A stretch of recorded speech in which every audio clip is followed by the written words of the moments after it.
না, প্রত্যেকটা জায়গার নিজস্বতা থাকে।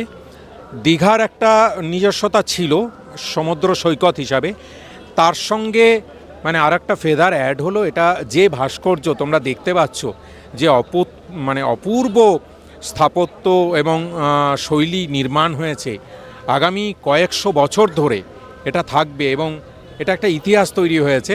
সুতরাং নিশ্চিতভাবে যারা এতদিন শুধু সমুদ্রের টানে আসতেন, তার সঙ্গে জগন্নাথ ধাম হিসাবে আর একটা জিনিস যদি পান, তাহলে একসঙ্গে দুটো মিলিয়ে তো নিশ্চিতভাবে দীঘার প্রতি মানুষের আকর্ষণ বাড়বে। এবং তোমরা দেখতে পাবে যদি কাল পরশু থাকো, লাখের লাখে মানুষ এখানে আসতে চাইছেন।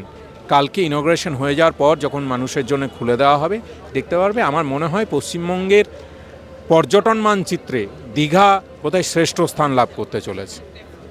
আগামীকাল রয়েছে, একদিকে সূচনা হচ্ছে, উদ্বোধন হচ্ছে, এবং তার পাশাপাশি কাঁথিতেও কিন্তু হিন্দু সম্মেলন রয়েছে, রাম মন্দিরের একটা সূচনা পর্ব করবে।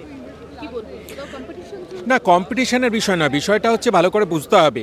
এই মন্দির তো আজ থেকে ঠিক হয়নি। এই মন্দির যখন স্যাংশন হয় তখন পশ্চিমবাংলার মন্ত্রিসভায় শুভেন্দুবাবু ছিলেন। তার সঙ্গে ছবি তোমরা দেখেছো, যে আমাদের মাননীয় মুখ্যমন্ত্রীর ছবি, অর্থাৎ তিনি জানতেন, তাহলে তখন থেকেই তিনি জানেন যে এখানে মন্দির হবে। তারপরে দাঁড়িয়ে যখন এই ঘোষণা হয়ে গেছে আগামীকাল এখানে উদ্বোধন, তখন তিনি পাল্টা আর একটা প্রোগ্রাম করে, আসলে তিনি যে হিন্দু হিন্দু ভাই ভাই বলে সকলের সামনে হিন্দুত্বের জিগির তোলেন, বোঝা যাচ্ছে আসলে তিনি হিন্দুর বিরোধী। বেসিক্যালি তিনি রাজনীতির জন্যেই পুরো বিষয়টাকে নিয়ে মাথা ঘামান, সেটা প্রমাণ হয়ে গেছে। এবং মানুষ তো বুঝতে পারছে, মানুষ এই গিমিকে পা দেয় না, মানুষ বুঝতে পারছে এখানে এরকম একটা অনুষ্ঠান যেখানে সর্বধর্ম সমন্বয় এবং এরকম একটা ম্যাসিভ প্রোগ্রাম হচ্ছে, এরকম একটা মন্দির হয়েছে, সেখানে উনি কিছু লোককে ডেকে নাটক করছেন। নাটক করুন, কিন্তু বাংলার মানুষ বুঝে গেছে ওনার কোনো আগামী দিনে ভবিষ্যৎ আছে বলে আমার অন্তত মনে হয় না। বাংলা হান্টের আরও খবর দেখতে নজর রাখুন। বাংলা খবর মানেই বাংলা হান্ট।